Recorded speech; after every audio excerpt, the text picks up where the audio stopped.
Hey everybody, I'm Quinn. And I'm Scott, and it's time for the Almost Friday show for October the 4th, 2012. And off the press this week, we're taking a look at the trailer for The Lone Ranger featuring Johnny Depp as an Indian. Yeah, because I guess people needed more Johnny Depp in their lives. Yeah, they need more of him running around going like this.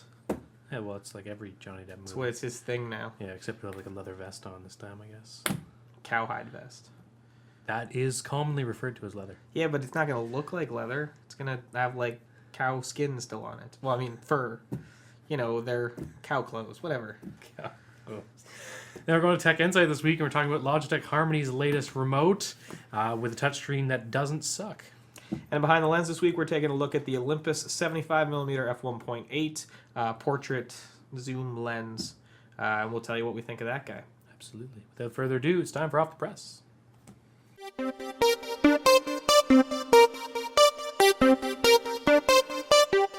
Hey guys, welcome to Off the Press this week. So starting it off, since it's kind of slow, we have this first trailer for you. So the Lone Ranger has been kind of in pre-production, post-production hell for many, many years. I guess Almost. I listened to the radio play. I have listened to some of the radio plays because there's a local station. My that brother plays has them on cassette. Nice. In like this All right. this thing that looks like an old radio or whatever, but it's made out of What? plastic, and there's little slots with the cassettes. It also has War of the Worlds in it. Nice. It's pretty cool. I have War of the Worlds. I listen to that pretty regularly. Yeah. It's getting to that time of year, actually. Yeah. Anyway, Lone Ranger, the one with Johnny Depp. Yeah, so I didn't actually know anything about this movie at all Okay. until the trailer surfaced into my existence, and I was like, oh, look, a Western. And This I was watched it. released at, or the, like a poster of it was released at Comic-Con either last year or the year before. And Wow. everyone's like, dude, you get a white guy playing an Indian? Pfft, whatever. Basically. Well, Yeah, that's a pretty stupid decision. It is, yeah. Like a really stupid decision. I know, right? Especially when it's Johnny Depp. Yeah. He's mostly in makeup, so you can't really see his Oh, complexion. yay! That's way better. That's way better. That's way better. Ugh. Let's fix his complexion. No, with makeup. I mean like I don't war care. makeup. Yeah, still like stupid. war makeup. Yeah. Still dumb. Anyway, that aside, the trailer actually looks pretty good. No, it's true. I have a Yeah. soft spot for westerns in general. Yeah, westerns are pretty sweet. They're usually like they have like rules when it comes to how they're staged and stuff. Yep. And those are good rules because I usually just like how westerns are shot. It's a thing. It looks good. And westerns haven't really been. They're like one of the genres that hasn't been like stabbed to death in the true. last 5 or 6 years. So it'll be There's kind been of a lot refreshing. of westerns on TV, but but not as movies. yeah, not Big movie stuff. westerns. Yeah. There's only been a couple like 310 to Yuma. Yeah. And that, Jesse James. the assassination in therein. There's another one that came out around that time too. Yeah, but the Yeah. production values on Anyway. this one look pretty True good. Grit. So, That's it. oh yeah, I Yeah. like that one. Yeah. So I guess it's Yeah. that's what's happening. Can you tell it's a slow week? It's a really slow week. We're sorry. So we're gonna move on to a thing that I'm way more excited about. Way more excited. Okay, so Wreck-It Ralph, as you know, Mhm. the entire cast of the show is super excited for that to come out because it's gonna be amazing. Yeah. Disney has taken a leaf out of Pixar's book and they're putting a short in front of it, Sweet. which is pretty cool. And that short is called Paperman, and that short is going to be amazing. I have seen it 3 times. I went to the Ottawa Animation Festival a couple of weeks back, and they did a whole presentation where they explained all the tech. If you go to the link in the show notes, they do like a making of sort of thing because they combined traditional animation with digital 3D animation. And it looks really good. And it's like this amazing thing where you're looking at it and you're like, I'm not exactly sure what that is, except amazing. It just looks super cool. And it's a definite technical breakthrough in terms of animation and stuff like that. It's basically pulling all the good things from both sides and mashing them together in this really adorable, heartfelt story that I cried a little bit the 3rd time I watched it. It's really intense. The music really gets it to looks you. really It's good. really good. It's black and white, set in New York, very classic looking. Yeah. It's got that like overblown photograph feel It's got to it sort the of whole 30s, time. 40s feel to it. Mm-hmm. Yep. Classic. Sweet. And I'm so excited. I'm pretty pumped about it too. Becky showed it to me earlier, and I was like, "Oh my god, this looks amazing." It's I so know good. nothing about it, and I don't really want to know anything about it until I go to see it. So, Mm-hmm. Yeah, I mean it's only like 7 minutes long, Yep. so if you look at it too much, you're gonna spoil it for yourself. It's So, true. There's only so much you can put in a Yeah. trailer. but go watch the making of video because it's mind blowing. It's totally mind blowing. And so I guess since I've been geeking out about that, you Yep. found a little bit of time to play A the little new bit WoW of time. expansion? So I haven't been on the show for a while, and in that time, Mists of Pandaria has come out, and I've only really played like an hour and a half into the main storyline of it. I've been spending the rest of my time doing pet battles. Pet battles. Pokemon in WoW is pretty awesome. Well, Pokemon's like Yeah. our collective favorite thing. So. It's true. It's like two of my favorite games together at last. So pet battles aside, Mist of Pandaria, the cinematic is awesome. I got the collector's edition, so the art book, oh my god, the art book. Blizzard knows how to do art books. It looks great. The concept art for all the Asian themes and stuff, they show all the bad guys and the good guys. That's awesome.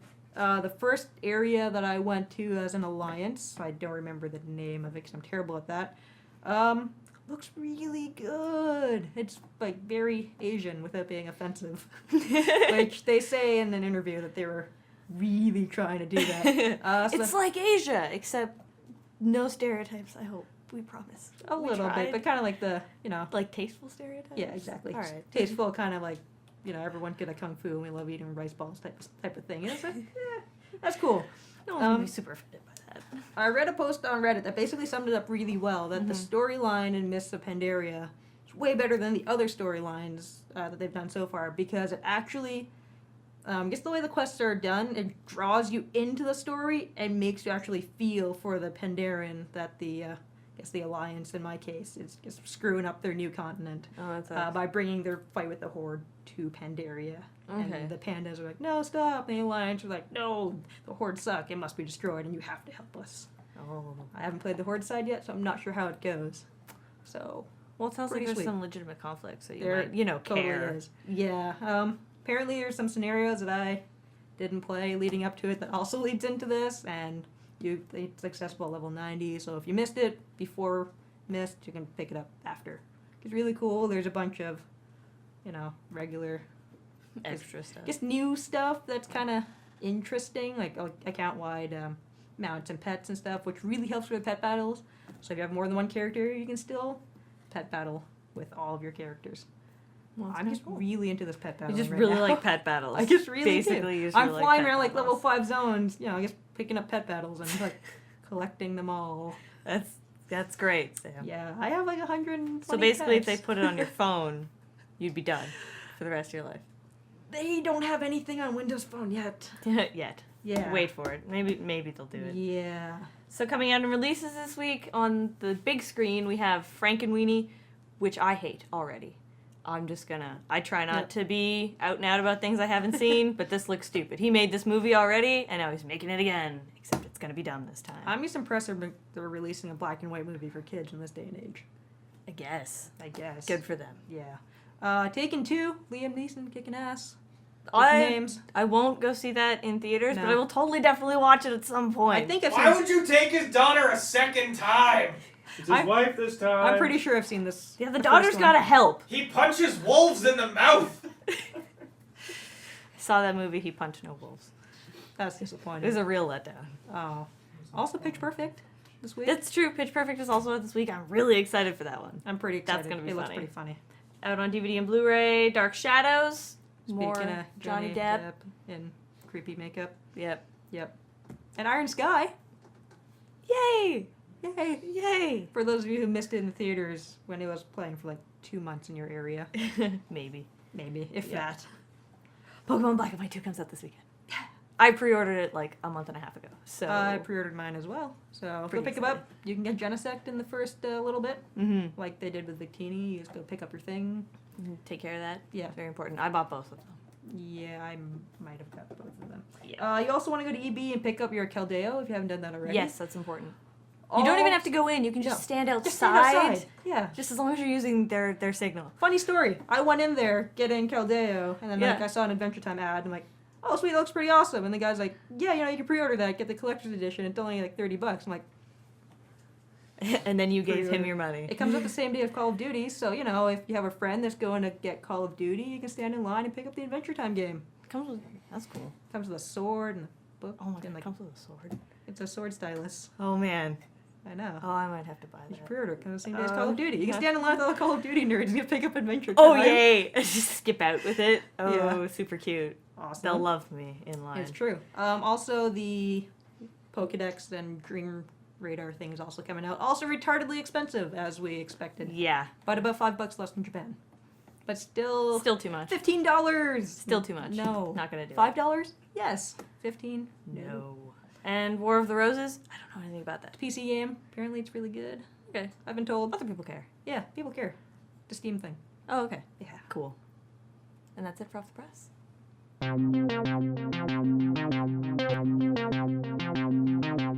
Hey everybody, welcome to Tech Insight. We're starting it off with some AMD news because, hey, guess what? They're important now, more so than Intel recently. So, Well, we've kind of been choir boys for Intel for the last. mostly because they've been the ones stealing all the spotlights. Yeah, they've done really well. I mean, it's no fault of AMD. Well, it's kind of fault of Their AMD. Core series, their Core Duo series, their Core 2 series, and Their all i7 those. billions. The i series has been amazing Yeah. at all levels, including the latest Ivy Bridge stuff. However, AMD's kind of fallen out of the limelight. They used to be, the sought-after processor. Now true. Intel's the way to go. I remember when I built my first home-built computer, and I was totally AMD. Yeah, mine was as well. Yeah. My first 3 computers were AMD, and then I switched to Intel about 7 years ago. Too many computers, apparently. However, AMD's kind of strike back a little bit. Now, there's kind of a caveat on this. They're launching their new Trinity series. They're the A series, if you will, if you want to look at the model numbers. And just like in AMD fashion, there's a million model numbers, and they make no damn sense. However, there's an A than a number. The higher the number, the better it is. That's all you need to know. What's exciting about these is they're not quite up to Intel Core performances. Okay. So they're not quite i-series chips. If you go buy the best, the best A10, it's an i7 is going to trounce it. Okay.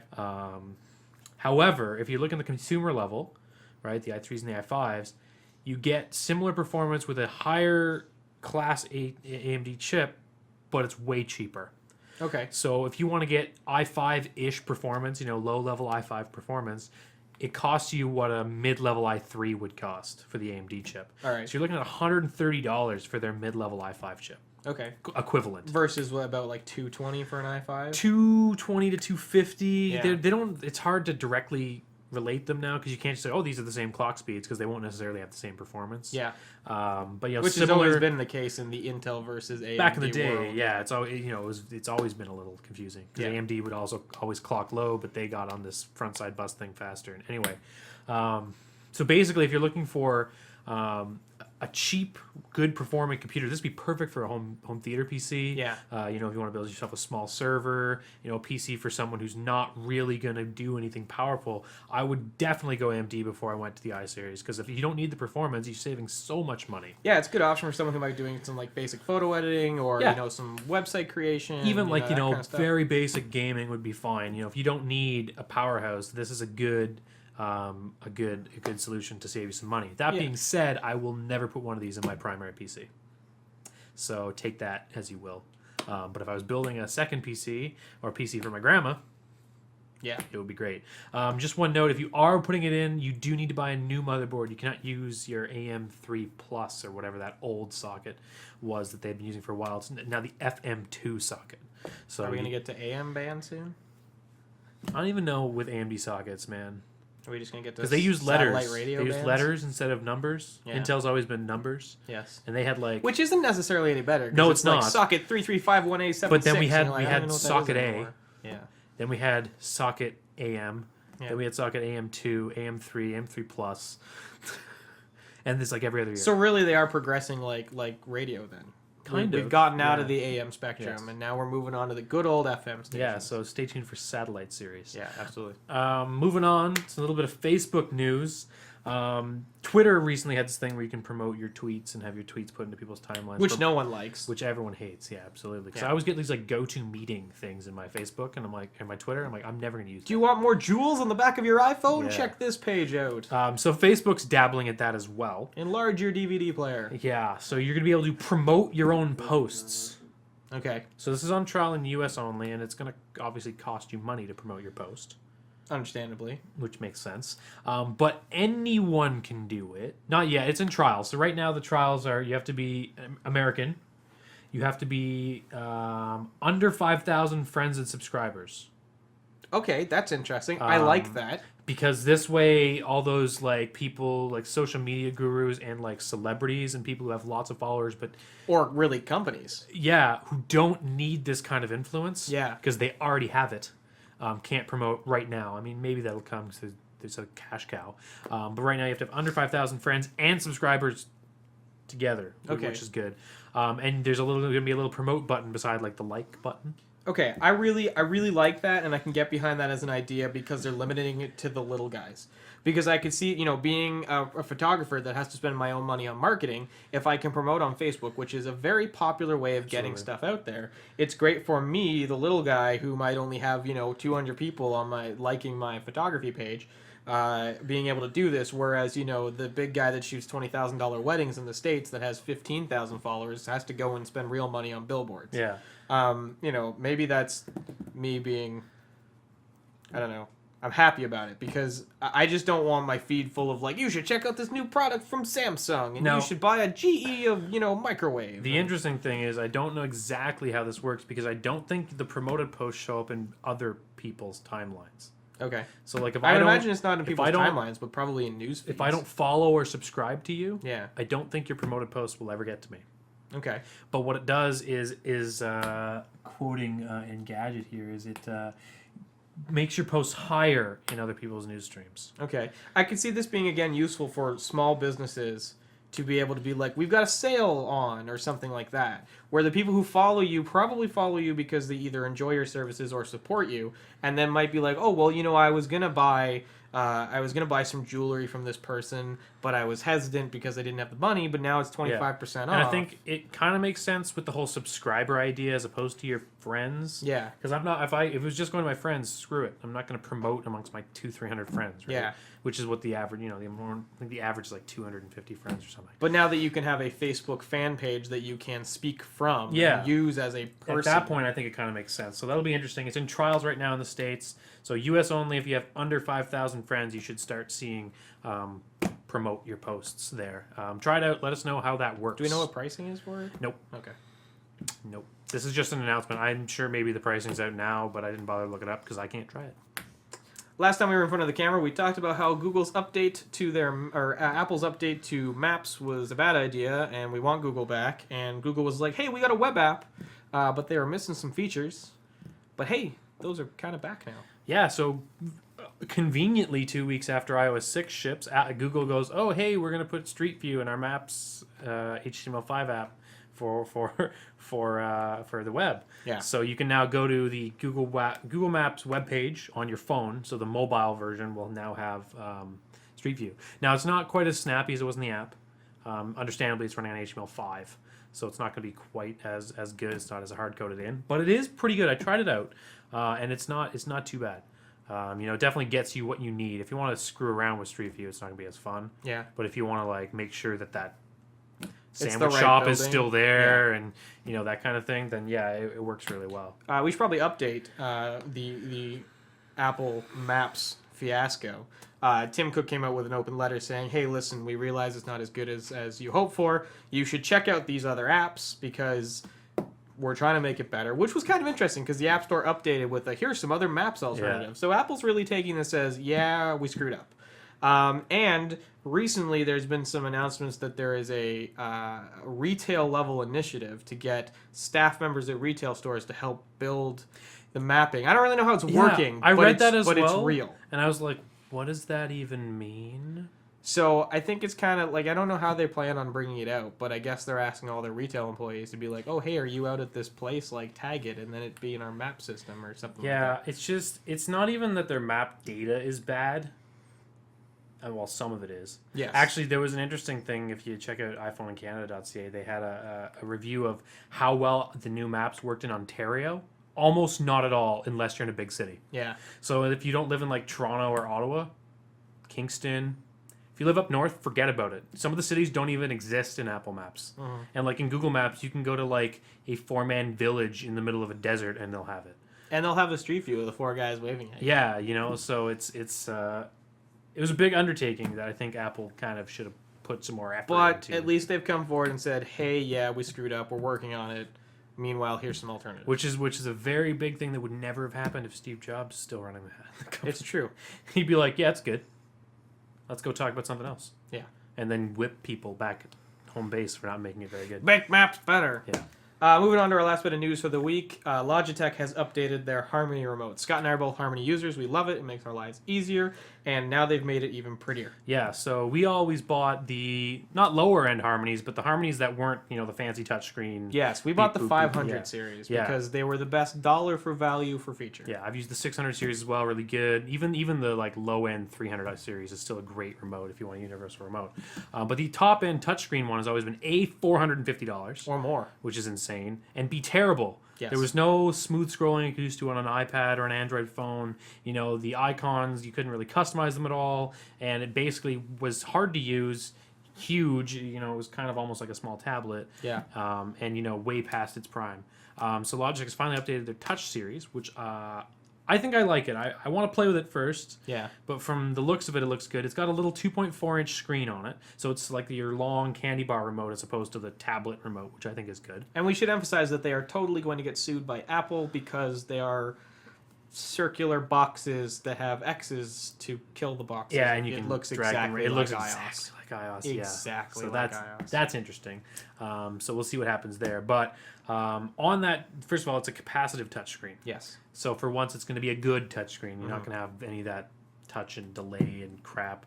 So, and it's got swipe, so you can swipe between pages, which is really nice. Because I know I only use the first page on my remote, Yes, just because you're same like, here. it's that much more. So that'll be cool. The other cool thing is they've kind of integrated a little bit, which is Yeah. weird because you're like, it's a remote. But they've kind of made it more user-friendly in the way that I want to go to ESPN. Well, you can now have a favorites button on that touchscreen that has the ESPN logo. You push it, and it'll bring ESPN up on your TV. Yeah, which is pretty cool. I like the fact that they're bringing those icons down. It's sort of almost a social media-like thing without being social media. And it's even to the point where, your TV's not on, and you can press, And it's TSN, gonna go and input, it'll... home theater, channel 58, Yeah, whatever. done.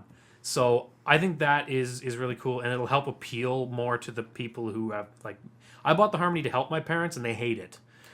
Because if it doesn't do one thing or doesn't quite do enough, and anyway, so I think that's kind of one step further to making it better.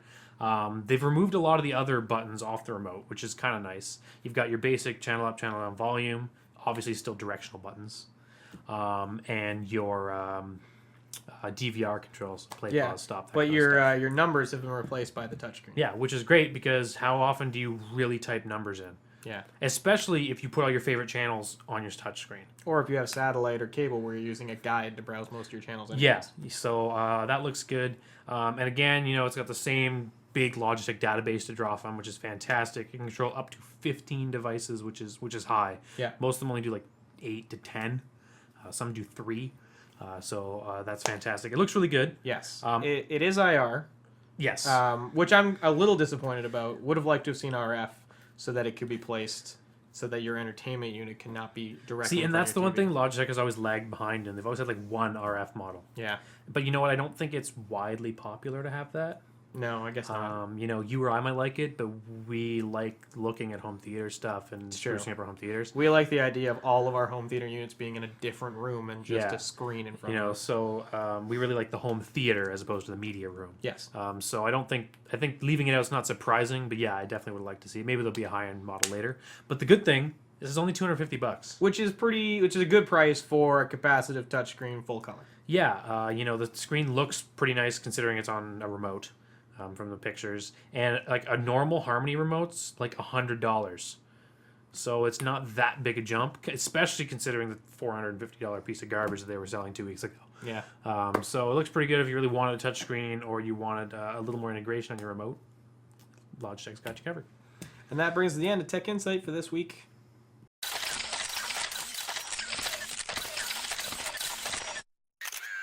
Hey everybody, welcome to Behind the Lens. We've got a little bit of kind of camera businessy news. It's just Olympus News Day. Yeah, so Olympus, as we've talked about before, has been kind of a little hard on the money. Yes. A lot hard on the money. And there was some rumors that Panasonic was going to buy them. There were some rumors that Nikon was going to buy them. There were some very strong rumors that Sony was going to buy them. And turns out that's 20% true. Yeah. So Sony recently gave $397 million to Olympus and bought 21.2 million shares, which I don't remember the specifics, but it's either 12 or 21%.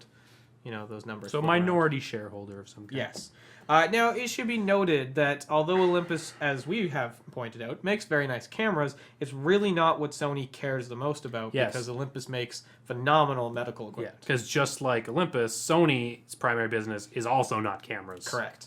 So So this is really a effort where Sony is a lot more interested in the medical and life services technologies that Olympus has because they're very good at that stuff and they have a lot of information in that realm. But it has been stated by both brands that they realize that there's a lot they can gain from each other in their camera division and they expect things to come from this partnership, although it's not the priority. So that's interesting news. I'm happy about it because Sony at this point makes sensors for almost everybody. So if it means that Olympus gets quicker access to the sensors that everyone's using anyways, it's going to help Olympus stay a bit ahead of the curve, which is a good thing for Micro Four Thirds. not to mention this solves most of Olympus's money problems. Yes. So that is a good influx of money Yeah. to the company, which is always good. So moving on to our next bit of Olympus news, if you have an OMD, which a lot of you do because it's a very popular camera, you might have noticed that when it's operating, it makes a humming sound, much like an air conditioner, which a lot of people were really bothered about, and there was various explanations as to why this happened. And Olympus a little while back put out a firmware update, version 1.2, that was out for about 3 days and then got pulled down because it was screwing everyone's cameras up. Not a good call there. Yeah. Yeah. And then for a while, nothing happened. And now Olympus has jumped all the way to version 1.5. But you have to do an update to get there. They announced version 1.3, 1.4, and 1.5 all at the same time. Interesting. Because 1.3 is used to get you from 1.1 to 1.3 to 1.5. And 1.4 is used if you manage, like I did, to get on 1.2 without having your camera screwed up. Then you go 1.2 to 1.4 to 1.5. But the good news about 1.5 is that they were kind of listening to people, and the humming is now greatly reduced. You actually have to hold it up to your ear to hear it, whereas you could just kind of hold it next to you and hear it before. So they've made that humming go away, which makes a lot of people happy. But the big thing that everyone was happy about is that we really like the image stabilizer in the Olympus, and it works great for stills and video, except in video it only works if you have native Micro Four Thirds lenses. So if you're using an adapter and some older primes or an adapter and maybe one of your Canon lenses or something like that, yes, not going to give you that image couldn't have stabilization. it. There was absolutely no reason for it because it works in stills, so there's no reason it shouldn't work in video. And so Olympus decided, hey, we'll give you that function.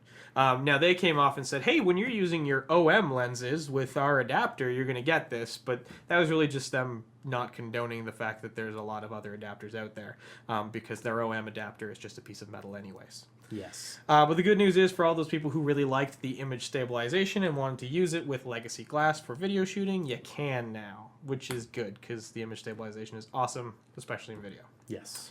And moving on to our last bit of Olympus news. Something long awaited. Yes, we've been waiting for this lens for quite some time. It was ordered back in early June, and it was expected to come at the beginning of August. And then at the end of September, it finally arrived. So Olympus kind of screwed up that landing point. Yeah. But we are talking about the Olympus 75mm f1.8 lens, and it's pretty nice. It's a fully metal body, much like the 12mm f2. It's got nice big glass, which is what everyone really wanted from it. It's an equivalent of 150 millimeters, which is, some people have pointed out, an odd focal length, because normally you get lenses that are 135 and then 200, but not 150. Yeah. But the thing is, it really doesn't matter because that extra 15 millimeters really isn't going to change much. So you more or less treat it like it's a 135. But the f1.8 is really great. You get nice subject isolation with it, which is something that is harder to achieve on Micro Four Thirds because of their smaller sensors. But it's super fast for focusing and wickedly sharp. Edge-to-edge sharpness at f1.8, while also having the MSC functionality, which is their quick movie focus mode and autofocus mode. So on camera, it's actually pretty well sized, especially if you have a camera with a grip like an OMD or a GH2 or a G5 or something like that. A camera that has some sort of hand grip is going to feel very nicely balanced with this lens. The thing that surprised me the most is based on the pictures I seen, I was expecting to be slightly larger than it was. I was expecting to be a bit fatter and also a bit taller by about half an inch. So when I got it, I was pleasantly surprised to find that it was actually a fairly compact lens for the size. So overall, it's a very nice lens with very quick focusing and very sharp edge-to-edge functionality. You were using it. Yeah. You tried it out for focusing and sharpness. What did you think? Yeah, it's really quick. Again, like, can't complain about the sharpness. Photo quality is really good. And like you said, you really do get better subject isolation. Yeah, absolutely. So if you're someone who does a lot of portrait work, It would be excellent for it's sure. definitely a lens to consider picking up. It's a good big brother to the 45mm f1.8. You have the same light gathering capabilities, so if you're dealing with the same lighting situations, all your settings are going to be the same, but you're going to get that nicer isolation and the ability to back up a bit, which can also make it kind of interesting for street photography because you can be farther from your subject and still get that picture. Yeah. It's a bit pricey at $899, but again, if we throw away the notion that Micro Four Thirds is a cheaper system and actually compare it to, Nikon, Canon, that sort of stuff, it's around the same ballpark, if not slightly less than something like a 135 f2 for full frame. And I know people will jump on me that, whoa, it's an equivalent depth of field of f4, so it's not the same lens. That doesn't matter. You're getting subject isolation, you're getting faster shutter speeds, which means you're going to have sharper photos, and that's what's important. It's definitely not the cheapest lens on the shelf, but it is well built, it's very sharp, and if you do a lot of portrait work and you're taking Micro Four Thirds seriously as a system, it's definitely worth investing in. Absolutely. So again, we just love to see that this lineup is receiving a lot of really great lenses and becoming a full-fledged system. Yeah, Olympus is really building their lens system in a very sensible way and not doing the craziness that some of the other players are. Yeah. It should also be noted that because it is an Olympus lens, there is no image stabilization on it because Olympus stabilizes all of their bodies. So if you are someone shooting with Panasonic bodies, you lose out on the image stabilization, but if you have something like the OMD, you get some very great shots at some relatively low shutter speeds. Absolutely. And that brings us to the end of Behind the Lens for this week. And that brings us to the end of the show this week. As per usual, if you'd like to get a hold of us on the Twitters, you can reach us at @almost_Friday. Or if 140 characters won't quite do, you can send us an email at contact@almostfridayshow.com. If you'd like to spend some money promoting our Facebook posts, you can reach us on Facebook at facebook.com/TheAlmostFridayShow. Where, if you go and like our page, our episodes will just kind of show up in your feed, so you don't even have to go looking for it. It's very convenient. There's a big play button. You can click it, and magically it appears in video on your screen. Magic of the internet. Yeah.